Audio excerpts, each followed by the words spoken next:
નમસ્કાર વિદ્યાર્થી મિત્રો, ગુડ મોર્નિંગ. ફરી અહીંયા પરેશ પુરોહિત યુટ્યુબ ચેનલમાં સર્વે મિત્રોનું હાર્દિક સ્વાગત છે.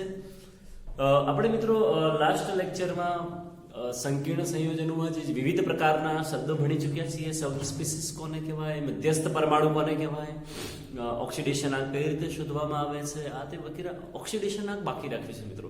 આપણે ઓક્સિડેશન આંક એટલા માટે બાકી રાખ્યું છે કે કોઈ પણ સંકીર્ણ સંયોજનમાં ઓક્સિડેશન આંક શોધવા માટે એમાં જે લિગેન્ડ હોય એ લિગેન્ડના વીજભાર ખબર હોવા જરૂરી છે, અને લિગેન્ડ આપણે આજે ભણવાનું છે મિત્રો. એટલા માટે આપણે બાકી રાખ્યું છે ઓક્સિડેશન આંક. ઓકે, તો આજે સંકીર્ણમાં આપણે ભણવા જઈ રહ્યા છીએ લિગેન્ડ. બહુ જ ઇમ્પોર્ટન્ટ વસ્તુ છે મિત્રો, કારણ કે લિગેન્ડ એ એવી વસ્તુ છે કે જેના કારણે ઓક્સિડેશન આંક પણ શોધતા આવડશે, જેના કારણે સંકીર્ણ પણ બને છે. હવે જે સંકીર્ણ જ બનાવતું હોય તો ઇમ્પોર્ટન્ટ જ હોય. ઓકે, તો ચાલો, તો અહીંયા આપણે જોઈએ લિગેન્ડ કોને કહેવાય. તો એવું લખેલું છે કે સંકીર્ણમાં ધાતુની સાથે જોડાયેલ સમૂહ કે જે ધાતુને ઇલેક્ટ્રોન યુગ્મનું દાન કરે છે તેને લિગેન્ડ તરીકે ઓળખવામાં આવે છે. સંકીર્ણમાં ધાતુની સાથે જોડાયેલ સમૂહ, ધારો કે આને એક્ઝામ્પલ આપણે લખીએ. એક્ઝામ્પલ તરીકે મારે લખવું હોય કે એક્ઝામ્પલ તરીકે કોબાલ્ટ, એના સાથે હું લખી દઉં NH3 અને કૌંસની બહાર કદાચ હું લખી દઉં Cl3. આવું લખી દઈએ. ચાલો, તો આમાં મારે એવું કેવું હોય કે ભાઈ ચાલો આમાંથી લિગેન્ડ કોને કહેવાય, તો આ જે NH3 છે જે બોક્સ એટલે કે કૌંસની અંદર છે અને જે આ કોબાલ્ટને ઇલેક્ટ્રોન યુગ્મનું દાન કરતા હોય એવા સમૂહને લિગેન્ડ તરીકે ઓળખવામાં આવે છે. આ જે બહાર આવેલા છે એ લિગેન્ડ નથી, એ પ્રતિઆયન છે. એવું આપણે લાસ્ટ લેક્ચરમાં ભણ્યા છીએ મિત્રો. જે બહાર જોડાયેલા હોય એને પ્રતિઆયન, કાઉન્ટર આયન તરીકે ઓળખવામાં આવે. અને જે NH3 છે એને લિગેન્ડ તરીકે ઓળખી શકાય. હવે આપણે એવું કીધું કે જે ઇલેક્ટ્રોન યુગ્મનું દાન કરે છે. હવે જ્યારે કોઈ સમૂહ ઇલેક્ટ્રોન યુગ્મનું દાન કરતો હોય મિત્રો, જ્યારે કોઈ સમૂહ ઇલેક્ટ્રોન યુગ્મનું દાન કરતો હોય ને તો એ હંમેશા લુઈસ બેઝ તરીકે વર્તે છે. શેના તરીકે વર્તે મિત્રો? લુઈસ બેઝ તરીકે. એનો મતલબ કે અહીંયા NH3 એ આપણા લુઈસ બેઝ તરીકે વર્તે છે. તો સિમ્પલ ડેફિનેશન છે, બેઝિક ઇન્ટ્રોડક્શન લિગેન્ડનું છે. હવે લિગેન્ડ કેટલા પ્રકારે વર્ગીકૃત કરી શકાય? અહીંયા બે પ્રકાર પાડેલા છે, એકદંતીય અને બહુદંતીય. આ શેના આધારે છે એકદંતીય અને બહુદંતીય? તો આ એના આધારે છે કે જ્યારે કોઈ લિગેન્ડ હોય, ધારો કે આ કોઈ લિગેન્ડ છે તો એ ધાતુને કેટલા ઇલેક્ટ્રોન યુગ્મનું દાન કરે છે. જો આ લિગેન્ડ હોય અને એક જ ઇલેક્ટ્રોન યુગ્મનું દાન કરતો હોય તો એકદંતીય કહેવાય. બે ઇલેક્ટ્રોન યુગ્મનું દાન કરતો હોય તો દ્વિદંતીય કહેવાય. ત્રણ ઇલેક્ટ્રોન યુગ્મનું દાન કરતો હોય તો ત્રિદંતીય કહેવાય. કેટલા ઇલેક્ટ્રોન યુગ્મનું દાન કરે છે એના આધારે એના પ્રકાર પડે. ધારો કે એકદંતીય મતલબ એક જ ઇલેક્ટ્રોન યુગ્મનું દાન કરતા હોય. બહુદંતીય એટલે એક કરતા વધારે ઇલેક્ટ્રોન યુગ્મનું દાન કરતા હોય. એમાં પણ પાછા પ્રકાર પાડી દઈએ. દ્વિદંતીય, ત્રિદંતીય, ચતુર્દંતીય, પંચદંતીય, ષડદંતીય. તો એવું કહી શકાય આ બે ઇલેક્ટ્રોન યુગ્મનું દાન કરતા હશે, ત્રણનું દાન કરતા હશે, ચારનું દાન કરતા હશે, પાંચનું દાન કરતા હશે, છનું દાન કરતા હશે. એમાં પણ ઘણા પ્રકાર આવશે. જનરલી આપણે આ વિચારવા છીએ કે લિગેન્ડ હોય, લિગેન્ડને ઇલેક્ટ્રોન યુગ્મનું દાન કરવાનું છે તો લિગેન્ડ પર કયા પ્રકારનો વીજભાર હોવો જરૂરી છે? તો સામાન્ય રીતે એવું કહી શકાય કે જો લિગેન્ડ પર ઋણ આયન હોય, ઋણ વીજભાર હોય તો એના પાસે એક્સ્ટ્રા ઇલેક્ટ્રોન યુગ્મ હશે. તો સામાન્ય રીતે જે લિગેન્ડ હોય બધા ઋણ આયનીય હોવા જોઈએ. કેટલાક તટસ્થ સમૂહ પણ એવા હશે કે જેની પાસે એક્સ્ટ્રા ઇલેક્ટ્રોન યુગ્મ હશે અને એ ઇલેક્ટ્રોન યુગ્મ હોવું જરૂરી નથી. ધ્યાનથી સાંભળજો. કોઈ સમૂહ પાસે લિગેન્ડ તરીકે વર્તવા માટે એના પાસે માત્ર ઇલેક્ટ્રોન યુગ્મ હોવું જરૂરી નથી. એ દાન કરે છે કે નહીં વધારે જરૂરી છે. જો એ દાન કરતો હોય તો જ એને લિગેન્ડ કહેવાય. એની પાસે હોય પણ દાન ના કરતો હોય તો એ ક્યારે પણ મતલબ લિગેન્ડ તરીકે વર્તી શકે નહીં. એ કેટલું દાન કરે છે એમ પણ દાનવીરનું જ મહત્વ હોય ને. તો જો કોઈ ઇલેક્ટ્રોન યુગ્મનું દાન કરતો હોય, એક ઇલેક્ટ્રોન યુગ્મનું દાન કરે તો એક કહેવાશે. તો આપણે એવું કીધું કે સામાન્ય રીતે જ્યારે પણ કોઈ લિગેન્ડ હોય તો લિગેન્ડ પર ચાર્જ તમે નેગેટિવ જોઈ શકો છો. એના સિવાય તટસ્થ આ ધન આયન છે ને એ સ્પેશિયલ આપણે અપવાદ તરીકે લઈશું, કારણ કે કોઈ પાસે ધન આયન હોય અને ઇલેક્ટ્રોન યુગ્મનું દાન કરવું અઘરું છે. ધન આયન હોય અને ઇલેક્ટ્રોન યુગ્મનું દાન કરવું અઘરું છે, પણ અપવાદરૂપ સંયોજનો છે કેટલા. તો હવે આપણે એક દંતીય લિગેન્ડની ચર્ચા કરીશું. તો એક દંતીય લિગેન્ડ એટલે શું? કે લિગેન્ડ કે છે લિગેન્ડ કે છે એક જ ઇલેક્ટ્રોન યુગ્મનું દાન કરતા હોય, એક જ ઇલેક્ટ્રોન યુગ્મનું દાન કરતા હોય તેને એકદંતીય લિગેન્ડ કહે છે, તેને એકદંતીય લિગેન્ડ તરીકે ઓળખવામાં. એમાં આના પાસે 3 પ્રકાર પાડ્યા છે: ઋણ આયનીય, તટસ્થ અને ધન આયનીય. તો પહેલા આપણે તટસ્થ કહી દઈએ. કયા કહી દઈએ? તટસ્થ. ચલો, તટસ્થ એકદંતીય કયા પ્રશ્ન? એક વસ્તુ યાદ રાખવાની, તટસ્થ છે એનો મતલબ શું થાય કે એનો વીજભાર હંમેશા કેટલો હોય? 0 હોય. જે આપણી પાસે તટસ્થ લિગેન્ડ હશે એવા દરેક તટસ્થ લિગેન્ડનો તમને જેમ જ્યારે વીજભાર જોવો તો વીજભાર હંમેશા કેવો હોય? 0. એના કેટલાક એક્ઝામ્પલ જોઈએ. તટસ્થ એક્ઝામ્પલ તરીકે NH3. અને NH3 માં તમે જોઈ શકો છો કે આ નાઇટ્રોજન પાસે છે ને એક લોન પેર હોય અને એ લોન પેર દાન કરવાનો પ્રયત્ન કરે છે, અથવા દાન કરે છે, પ્રયત્ન કરે છે, દાન કરે છે. ખાલી પ્રયત્ન કરવો જરૂરી નહીં, પ્રયત્ન કરીને રહેવા દેવું. ચાલો ભાઈ પ્રયત્ન કરું છું પણ નથી આપતું તો ન ચાલે. ઇલેક્ટ્રોન યુગ્મ સંપૂર્ણપણે ડોનેટ કરવો પડે. તો NH3 જે હોય, ઓકે, હવે ઇમ્પોર્ટન્ટ વસ્તુ છે, ધ્યાનથી સાંભળો. આપણે જનરલી NH3 નું જો નામ કહીએ તો એમોનિયા થાય. જે NH3 હોય, NH3 નું નામ શું થાય? એમોનિયા. પણ જ્યારે લિગેન્ડ તરીકે વર્તે છે તો એનું નામ બદલાઈ જાય છે. ધારો કે અહીંયા NH3 લિગેન્ડ તરીકે છે, હું જો ફરી કહું છું, આગળ પાછળ બહાર હશે તો એના નામ એના જ રહેશે. ધારો કે Cl છે, બહારના ભાગમાં છે તો એનું નામ ક્લોરાઇડ જ રહે. પણ જ્યારે લિગેન્ડ તરીકે વર્તે છે તો એનું નામ બદલાઈ જાય છે. અને લિગેન્ડ તરીકે નામ કયા રાખવા એ અહીંથી આપણે જોવાનું. અહીંયા લખીએ આપણે કે લિગેન્ડ તરીકે નામ, એના લિગેન્ડ તરીકે જે નામ હોય એ કંઈક અલગ હોય છે પેલા કરતા. ધારો કે NH3 હોય તો એનું નામ છે ને એમાઇન થશે. એમાઇન પણ નહીં, હા, એમાઇન. તો NH3 છે એકદંતીય લિગેન્ડ છે. ચલો બીજું એક એક્ઝામ્પલ કહી દઈએ આપણે. H2O. H2O એક્ઝામ્પલ છે આપણી પાસે.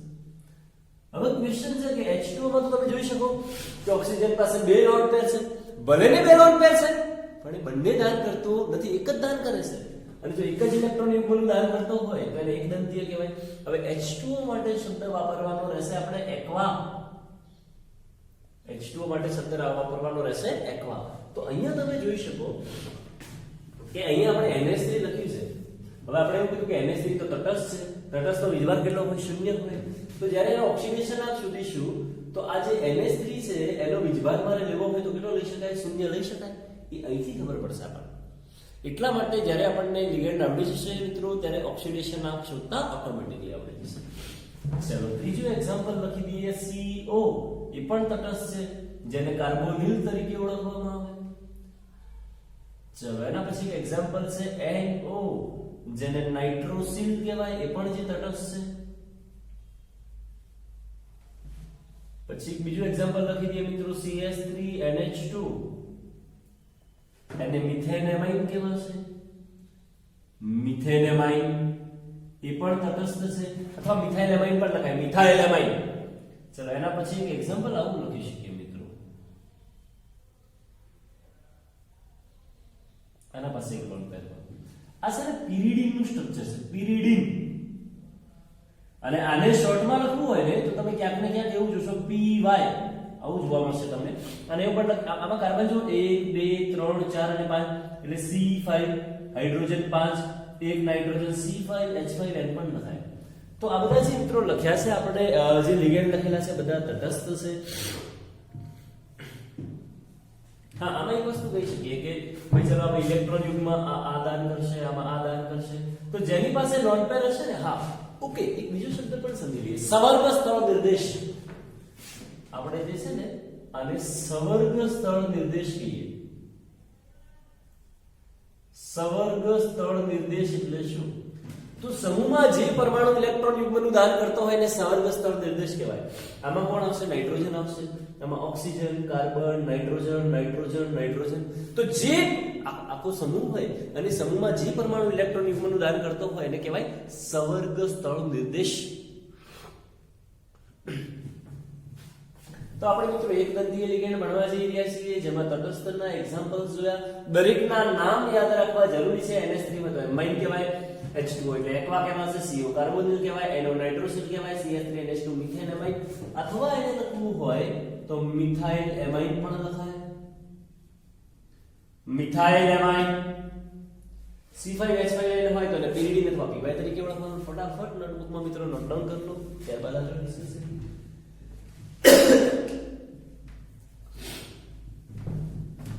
ઓકે મિત્રો, તો આપણે જે એક્ઝામ્પલ અત્યારે ભણ્યા એકદંતીય લિગેન્ડના, અને એમાં પણ સ્પેશિયલ એકદંતીય તટસ્થ, કયા એક્ઝામ્પલ ભણ્યા મિત્રો? એકદંતીય તટસ્થ લિગેન્ડના. લિગેન્ડ એટલે આપણને હવે સમજણ પડે છે કે કોઈ એવો સમૂહ કે જે ઇલેક્ટ્રોન યુગ્મનું દાન કરતો હોય અને લિગેન્ડ તરીકે ઓળખવામાં આવશે.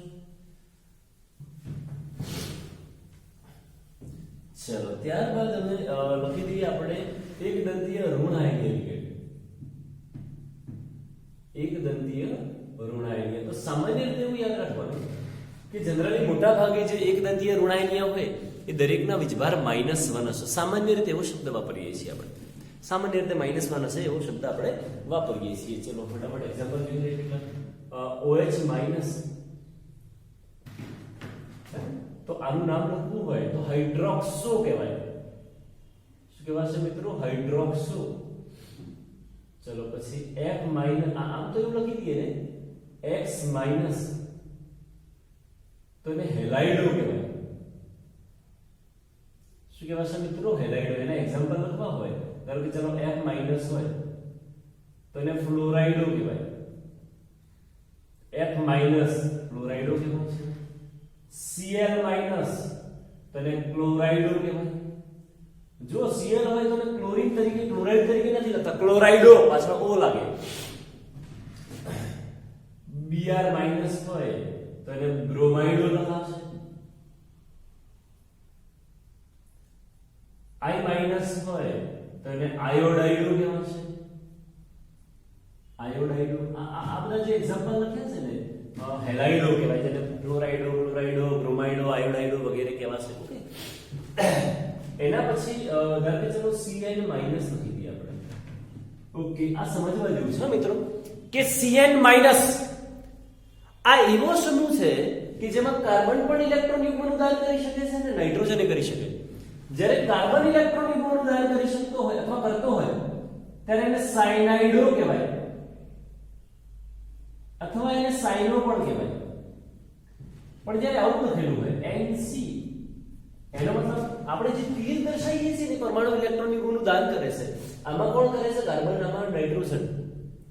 કાર્બન અને નાઇટ્રોજન, આમાં કાર્બનને સવર્ગ સ્થળ નિર્દેશ કહેવાય, આમાં નાઇટ્રોજનને સવર્ગ સ્થળ નિર્દેશ કહેવાય. તો જ્યારે NC તરીકે જોડાય તો એને આઇસોસાયનાઇડો કહેવાય મિત્રો. આઇસોસાયનાઇડો, અથવા કેવું હોય તો એને આઇસોસાયનો પણ કહેવાય. આઇસોસાયનો. અહીં એક બીજી વસ્તુ સમજવા જેવી છે મિત્રો કે કેટલાક લિગેન્ડ એવા છે, ધારો કે ચલો આ લિગેન્ડ છે, એમાં કોણ ઇલેક્ટ્રોન યુગ્મનું દાન કરે? તો ઓક્સિજન. આમાં ફ્લોરીન, ક્લોરીન, બ્રોમિન, આયોડિન. આમાં કાર્બને કરી શકે અને નાઇટ્રોજને કરી શકે. તો એક બીજો શબ્દ લખી દઈએ સાઈડમાં મિત્રો આપણે. અહીંયા એક શબ્દ સમજાવું સાથે સાથે તમને કે ઉભયદંતી લિગેન્ડ કોને કહેવાય? ઉભયદંતી લિગેન્ડ, જેને ઇંગ્લિશમાં કેવું હોય તો આવું પણ કહી શકાય, એમ્બિડેન્ટેટ.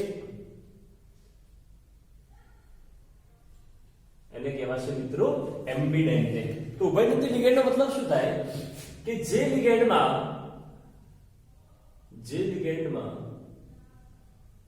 બે જુદા જુદા પરમાણુઓ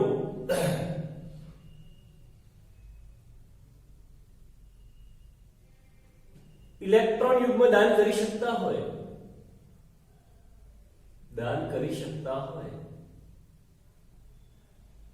તેને ઉભયદંતી લિગેન્ડ તરીકે ઓળખવામાં આવે છે. તો આ જે છે એને એક્ઝામ્પલ કેવું હોય તમારે પૂછી શકાય ઉભયદંતી લિગેન્ડ છે,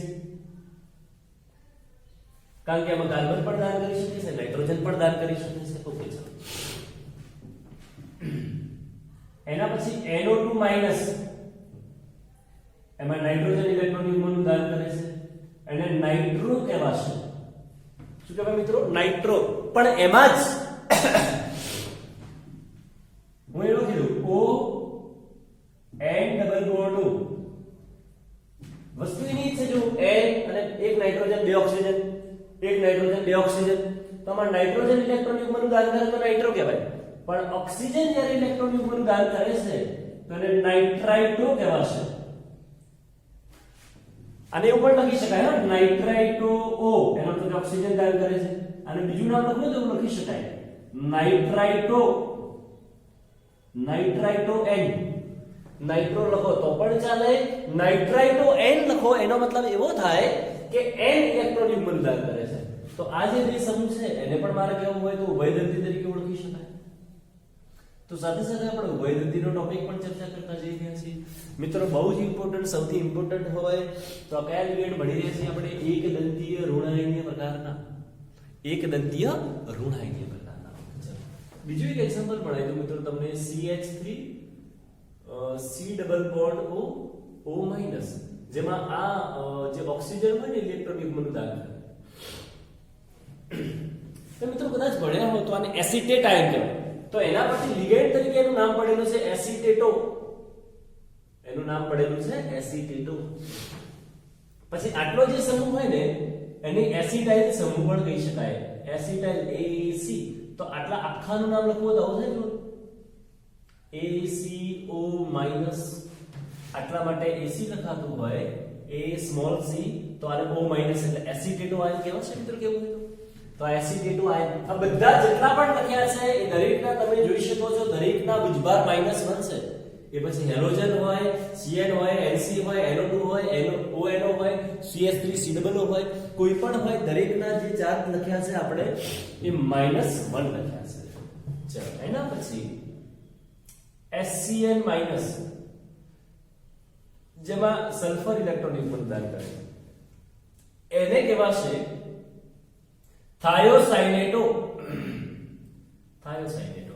હવે એની જગ્યાએ કદાચ હું આવું લખી દઉં NCS, નાઇટ્રોજન. વસ્તુ એની જ છે, બંનેના સૂત્ર સમાન છે, પણ દાન કરતા પરમાણુ અલગ અલગ છે. આને કહેવાય આઇસોથાયોસાઇનેટો. આઇસોથાયોસાઇનેટો. તો આ જે છે બંનેને એકબીજાના એવું કહી શકાય કે ઉભયદંતી પ્રકારના લિગેન્ડ છે. કયા પ્રકારના છે? ઉભયદંતી પ્રકારના, કે જેમાં લિગેન્ડ સરખા હોય પણ પેલા દાન કરનાર પરમાણુ કેવા હોય? અલગ અલગ હોય. એવું ને એવું બીજું એક્ઝામ્પલ લખી દઈએ મિત્રો. ધારો કે CNO માઈનસ, જેમાં કાર્બન ઇલેક્ટ્રોન યુગ્મનું દાન કરે, અને એની જગ્યાએ NCO, જેમાં નાઇટ્રોજન દાન કરે. તો CNO હોય ને એને સાઇનેટો કહેવાય, આને આઇસોસાઇનેટો કહેવાય. સાઇનેટો અને આઇસોસાઇનેટો. તમે મિત્રો આને પણ કઈ ગ્રુપ કહી શકાય? ઉભયદંતી કહેવાય. એક વસ્તુ અહીંયા જોઈ શકો તમે કે જ્યારે પણ કાર્બન હોય તો નાઇટ્રોજન હોય તો આઇસો આગળ લાગે છે, નાઇટ્રોજન હોય તો આઇસો આગળ લાગે છે, નાઇટ્રોજન હોય તો આઇસો થાયોસાઇનેટો, આઇસોથાયોસાઇનેટો, સાઇનેટો, આઇસોસાઇનેટો. ક્લિયર? તો આમાં કેટલાય એક્ઝામ્પલ અલગ પ્રકારના છે જે એકદંતીય ઋણાયનીય પ્રકારના છે. હજી ધારો કે એકદંતીય ઋણાયનીયની મિત્રો ચર્ચા કરીએ તો હા, એક એક્ઝામ્પલ આવું પણ લઈ શકાય. NO3 માઈનસ, જેમાં નાઇટ્રોજન ઇલેક્ટ્રોન યુગ્મનું દાન કરે. તો NO3 માઈનસ એટલે નાઇટ્રેટ આયન, પણ જ્યારે નામ તરીકે લખાય છે ને તો એને નાઇટ્રેટો લખાય છે. શું લખાશે? નાઇટ્રેટો. આ બધા જે એક્ઝામ્પલ લખાયા છે મિત્રો એ એકદંતીય ઋણાયનીયના લખાય છે. અને બધાનો તમે વીજભાર જોશો, આટલા સુધી આપણે જે પણ જોયા છે દરેકનો વીજભાર હું અહીંયા નીચે લખી દઉં છું મિત્રો કે દરેકનો વીજભાર -1 હોય છે. ફરી કહી દઉં, જો વીજભાર -1 હોય તો એવું જરૂરી નથી કે એકદંતીય ઋણાયનીય લિગેન્ડ જ હોય. કેટલાક એવા સમૂહ લખાઈએ છે. એક્ઝામ્પલ તરીકે ચલો ઓક્સિજન 2 માઈનસ,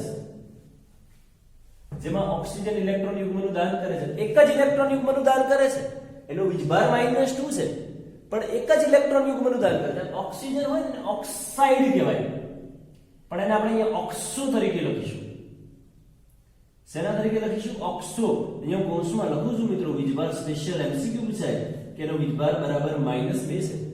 કોઈ એમસીક્યુ નીટ વગેરેમાં પૂછાય, નીચે ઓપ્શન આપેલા હોય કે ભાઈ નીચેનામાંથી કયો એકદંતીય લિગેન્ડ છે, અને એમાં કોઈ ઓપ્શન આપેલા હોય અને O2 માઇનસ આપેલા હોય તો પણ એક દંતીય ગણાશે, ભલે ને એનો વીજભાર -2 છે. વીજભારથી આપણે દંતીયતા નક્કી નથી કરવાની, આપણે તો કેટલા ઇલેક્ટ્રોન યુગ્મ આપે છે એના આધારે દંતીયતા નક્કી કરવાની છે. અહીંયા ઓક્સિજન 2- છે, જેનો વીજભાર આપણને ખબર છે કે -2 છે, પણ એક જ ઇલેક્ટ્રોન યુગ્મનું દાન કરે છે એટલે એને એક દંતીય કહેવાય. હવે બીજું એક્ઝામ્પલ છે સલ્ફર 2- સલ્ફાઇડ, એના પરથી સલ્ફાઇડો, જેનો પણ વીજભાર કેટલો છે તો -2 છે. ત્રીજું એક્ઝામ્પલ છે N3- નાઇટ્રાઇડ પરથી નાઇટ્રાઇડો, અને આનો વીજભાર તમે જોઈ શકો -3 છે, બરાબર -3. તો આવા કેટલાક એક્ઝામ્પલ પણ છે જેના વીજભાર -1 ન હોવા છતાં પણ એક દંતીય તરીકે વર્તે છે. તો અહીંયા એક દંતીય ઋણાયનીના એક્ઝામ્પલ જોયા, અને કેટલાક અપવાદરૂપ જે આપણે ચર્ચા કરતા હતા, કેટલાક અપવાદ કે જે એક દંતીય ધનાયનીયની ચર્ચા કરી. એક્ચ્યુઅલમાં ધનાયન હોય તો લિગેન્ડ તરીકે વર્તી ના શકવા જોઈએ, પણ છતાં પણ એ વર્તે છે. એમાં એક NO+ અને બીજું NO2+, આવા દર્શાવી દઈએ આપણે. જો NO+ હોય મિત્રો, NO+ તરીકે, તો એનું નામ થશે નાઇટ્રોસોનિયમ,